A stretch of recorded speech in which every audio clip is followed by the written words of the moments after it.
샬롬.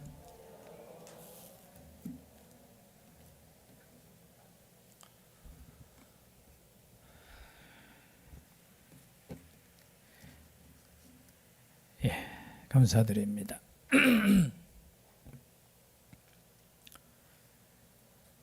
우리 교회 옆에 건물에 국밥집이 하나 있습니다.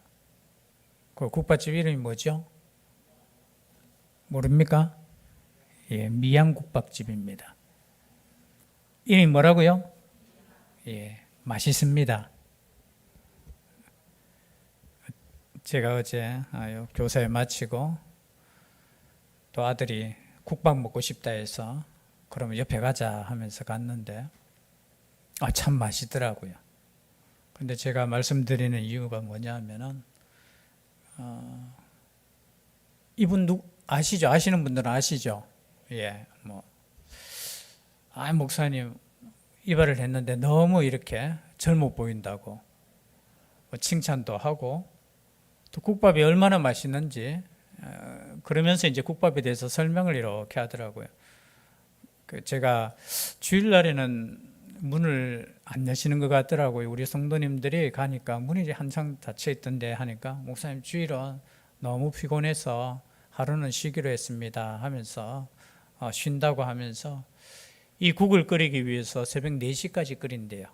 직접 자기가 다 끓여서 그냥 다른 집 같으면은 약간 냉동하고 섞어서 이렇게 하는데 국물을 우려내고 한다고 새벽 4시 돼서 이렇게 집에 가기 때문에 참 일주일이 그렇다 하면서 말씀하시더라고요. 그래서 제가 국을 먹으면서 참 이 국밥 한 그릇 파는 것도 새벽 4시까지 끓인다는 말에 제가 참 양심이 좀 찔리더라고요.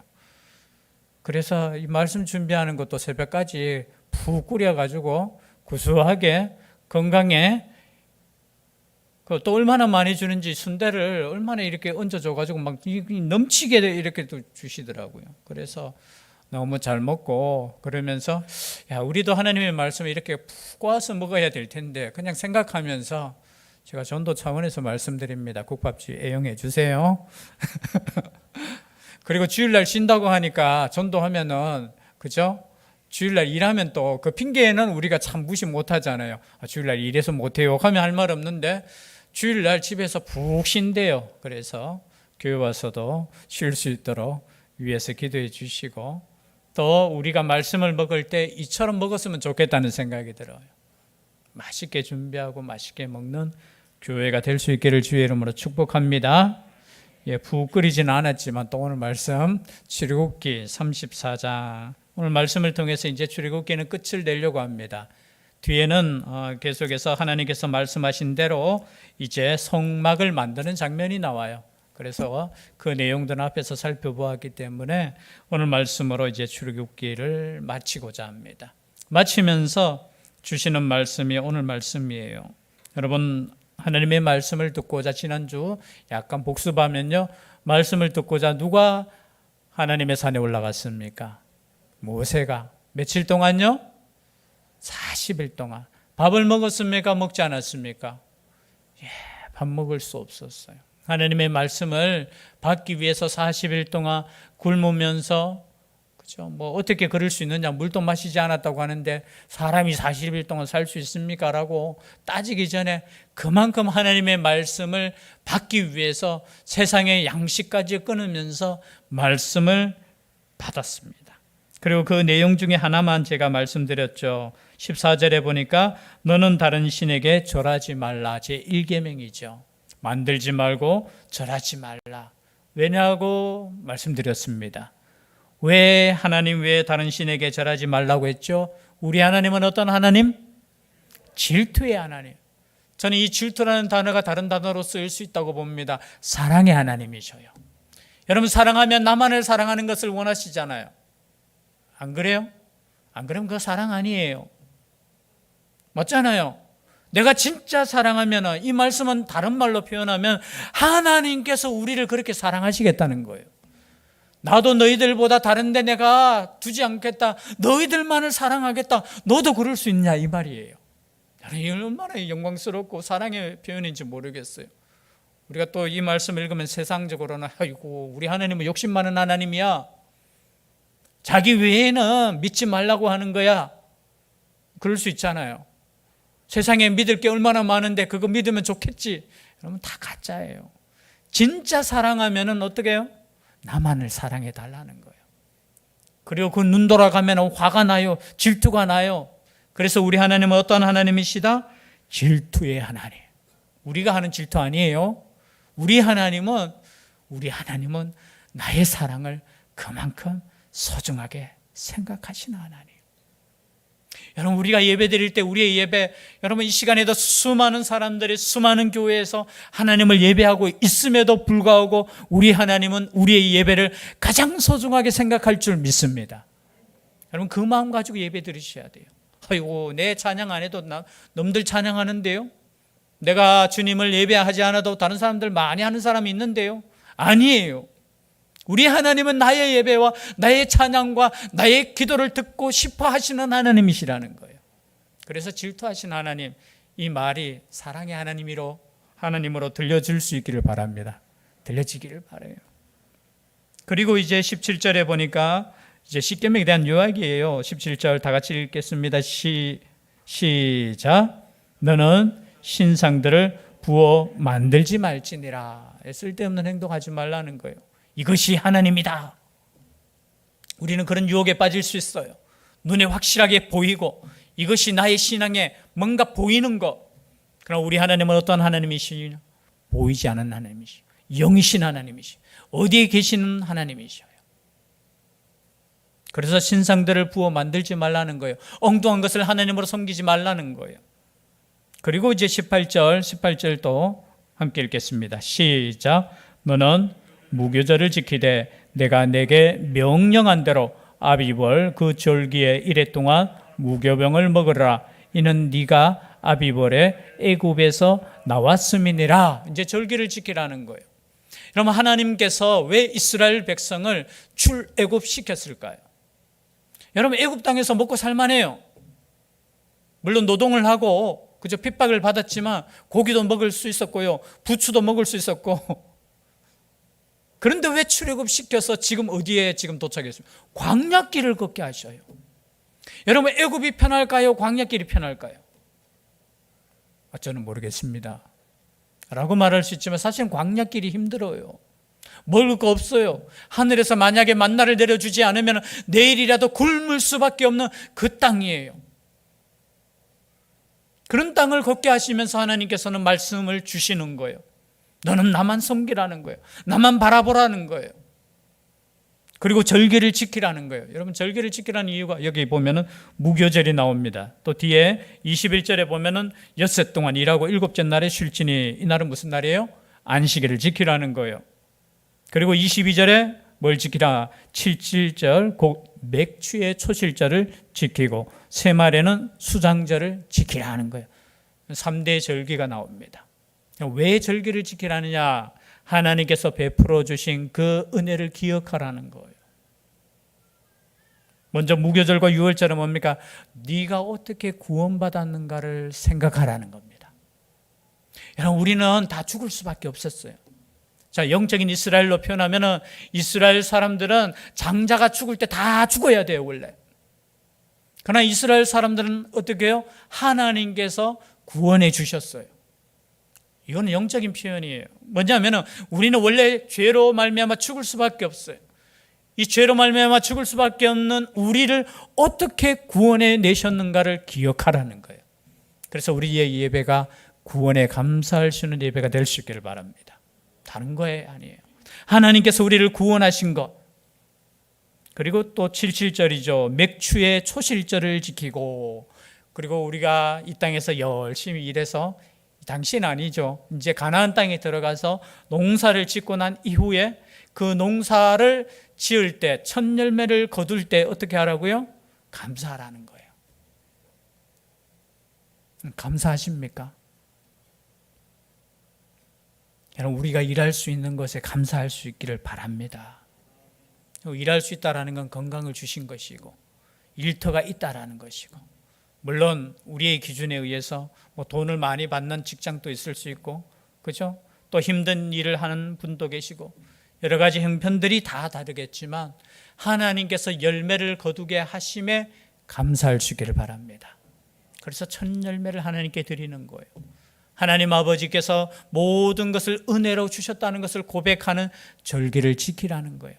그리고 마지막에는 이제 수장절, 장막절, 초막절이라고 하죠. 모든 열매를 이제 다 거두고 난 뒤에 하나님께 감사하는 거예요. 그래서 하나님께 구원에 감사하고 그리고 그 열매에 감사하고 모든 것을 다 거둘 때도 감사하고 그래서 우리의 인생은 무슨 인생이냐? 하나님 앞에서 감사하는 인생이라는 겁니다. 여러분 세상은 불평할 수 있을 거예요. 그렇지 않겠습니까? 왜 저는 남들보다 힘들게 삽니까? 왜 저는 남들보다 그렇게 삽니까? 라고 말할 수 있지만 여러분 생명이 있다는 것 자체가 얼마나 감사한 일입니까? 여러분 이 시간에 예배 드릴 수 있다는 게 얼마나 감사한 일이에요. 별로 감사한 거 아닌 것 같은 느낌이. 여러분 아프면은 예배 드릴 수 있습니까? 없습니까? 물론 누워서 드려도 되죠. 아니에요. 여러분 이 자리에 나와서 하나님께 함께 예배할 수 있고 감사할 수 있다라는 것 자체가 정말 감사한 거예요. 감사한 거. 여러분 작은 물질 하나에도 감사할 수 있는 마음이 있기를 주의 이름으로 축복합니다. 여러분 세상 사람들은 그렇지 않잖아요. 조금만 하면 불평하고 불만 가지고 막 그죠. 인생을 이왕 살 거 그럼 감사하면서 살 수 있기를 바랍니다. 이왕 살 거 감사하라는 거예요. 모든 인생에 있어서 베풀어 주신 하나님의 계획하심과 하나님의 뜻이 있기 때문에 너의 발걸음 속에서 감사하라는 거예요. 그리고 이 말씀을 이제 정리가 됩니다. 이 십계명을 그 판에 기록하시고 난 뒤에 이것을 가지고 모세가 내려오는 장면이 오늘 장면이에요. 자, 산에서 내려옵니다. 29절. 죄송합니다. 다시 한번 읽을까요? 29절 시작.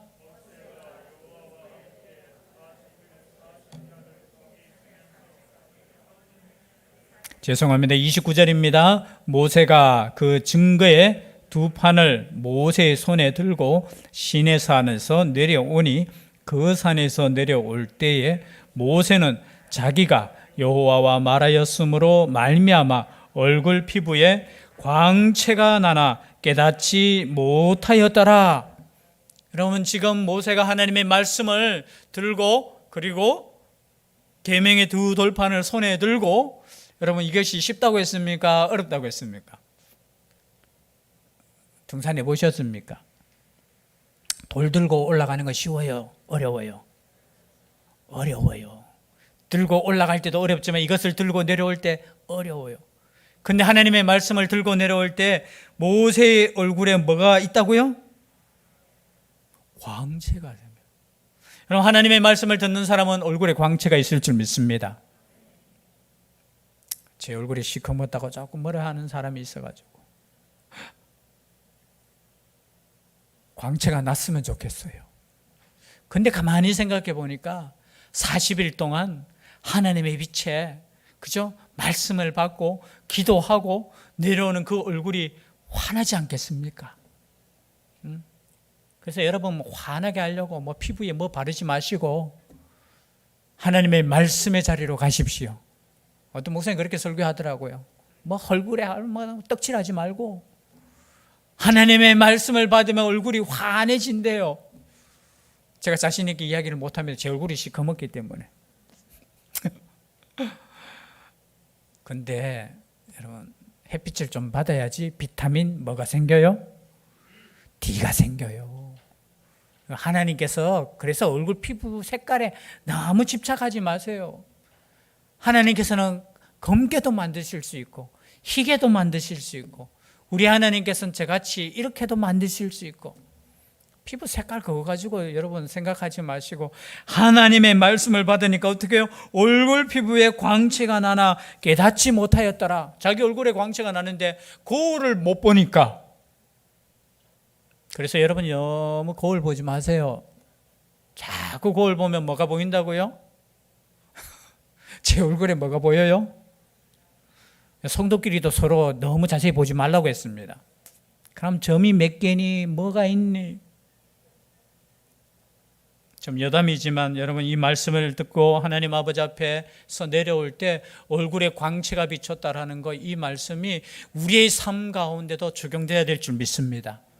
그냥 피부 색깔을 말하는 것이 아니라 우리의 마음의 얼굴에 어떻게 해요?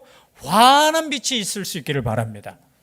근심의 빛은 물러가고요, 두려움의 빛은 물러가고, 하나님께서 주시는 그 말씀 앞에 내가 그냥 비춰져서, 여러분, 이 말씀은 뭐냐면 하나님의 영광을 보니까 그 영광이 내 얼굴에 비춰진다는 거예요.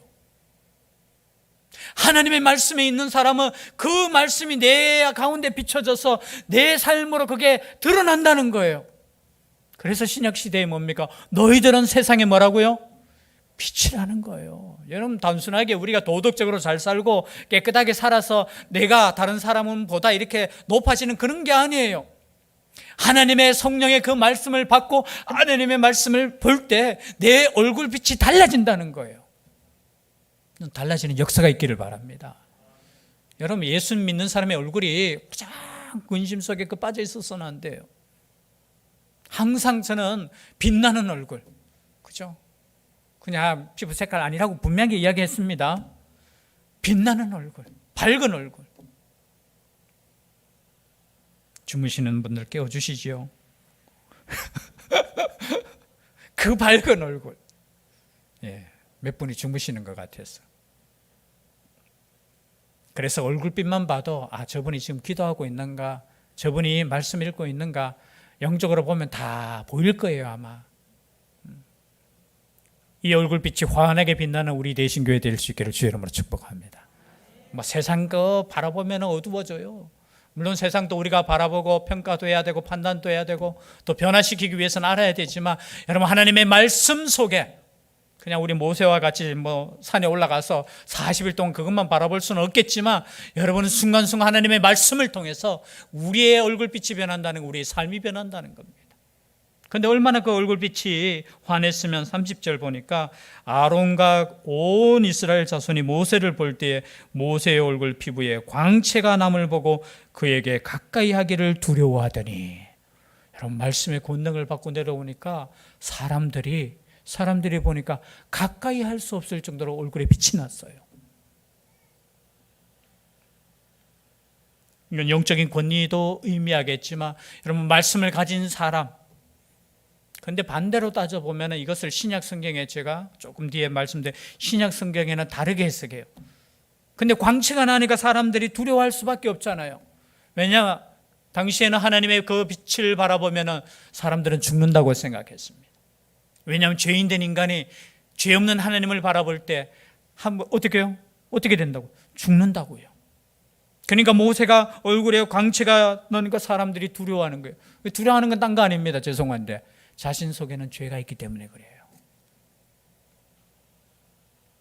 그래서 모세가 가만히 보니까 이거 안 되겠구나 하면서 모세가 그들을 부르매 아론과 회중의 모든 어른이 모세에게로 오고 모세가 그들과 말하니 그 후에야 온 이스라엘 자손이 가까이 오는지라. 모세가 여호와께서 시내산에서 자기에게 이르신 말씀을 다 그들에게 명령하고 모세가 그들에게 말하기를 마치고 수건으로 자기 얼굴을 가렸더라. 모세가 얼굴을 가리는, 여러분, 왜 얼굴을 가렸을까요? 이것을 한동안 조금 해석을 잘못해서 모세에게 뿔이 났다고 그런 성경이 있어요. 그래서 여러분, 미켈란젤로 맞죠? 미켈란젤로가 그 모세의 형상을 이렇게 그 말씀을 받고 내려올 때 그 이마에 뿔이 났는 걸로 조각이 되어 있어요. 그거는 왜냐하면은 이 옛날에 성경을 해석할 때 원래 광채라는 단어가 히브리 성경에는 카란이라는 단어예요. 그런데 이것이 번역되면서 라틴어에서 케렌이라는 단어로 바뀌어요. 근데 이 케렌이 뭐냐면 뿔이에요, 뿔. 그래서 중세 시대에는 한동안 모세가 내려올 때, 하나님의 말씀을 듣고 내려올 때 뿔이 나서 그 뿔을 가렸다라고 해석했어요. 그래서 그때 예술가들이 그냥 뿔 그렸는 거 아니에요. 모세에게 무슨 뿔이 있나 하는데, 이 말씀을 해석할 때 한동안 이것을 뿔이라고 해석하기 때문에 어떻게 해요? 모세의 이마에 뿔이 났는 조각이나 그림들이 있었어요, 중세시대에. 뭐 그거는 오해에서 비도. 그래서 나중에 뒤에 바뀌면서 이것이 뭐냐면 빛이라는 거예요. 빛이. 여러분 왜 가렸을까요? 뿔이라면 가릴 수 있는 것 같아. 왜? 사람이 뿔 났다고 생각해 보세요. 가리잖아요. 근데 빛이 나는데 왜 그랬을까요? 사람들이 무서워해서. 두 번째, 야, 혹시나 이 얼굴빛으로 말미암아 사람들이 자신을 숭배할까 봐. 2번. 3번. 하나 더 할까요? 3번. 조금 있으면 이 빛이 사라지는 것을 모세가 알았기 때문에 사라지는 것을 못 보게 하기 위해서. 3번.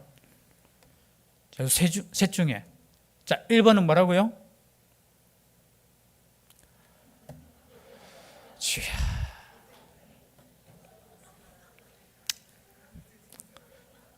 모세에게 물어보십시다. 그 광채가 나니까 사람들이 무서워하니까 두려워하니까 어떻게 해요? 또 혹여나 자기에게 영광을 돌릴까 봐, 또 혹여나 어떤 사람은 신학자는 이렇게 이야기해요. 이거는 곧 사라질 빛이기 때문에 그 사라지는 것을 못 보게 하기 위해서 그랬다라는 분도 계셔요. 이거는 신학자들, 목사님들의 얘기고, 나중에 모세한테 왜 가렸어요? 그 빛나는 것 때문에 그러겠죠. 사람들이 그것에 주목할까 봐 그렇겠죠. 여러분, 사람에게 주목하는 것이 아니에요. 하나님께서 주신 말씀에 주목하라는 거예요. 그래서 그것을 가렸는 거예요. 그런데 이제 여러분, 오늘의 말씀의 포인트예요. 고린도후서 3장, 죄송합니다. 고린도후서 3장까지 넘어가겠습니다. 이 말씀만 읽고 말씀을 정리하도록 하지요. 고린도후서, 신약 성경, 고린도후서는 고린도전서 뒤에 있습니다. 고린도후서 3장 14절부터 제가 18절까지 빨리 읽어드립니다. 고린도후서 3장 14절에서 18절. 그러나 그들의 마음이 완고하여 오늘까지도 구약을 읽을 때 그 수건이 벗겨지지 아니하고 있으니 그 수건은 그리스도 안에서 없어질 것이라. 오늘까지 모세의 글을 읽을 때에 수건이 그 마음을 덮었도다. 그러나 언제든지 주께로 돌아가며 그 수건이 벗겨지리라.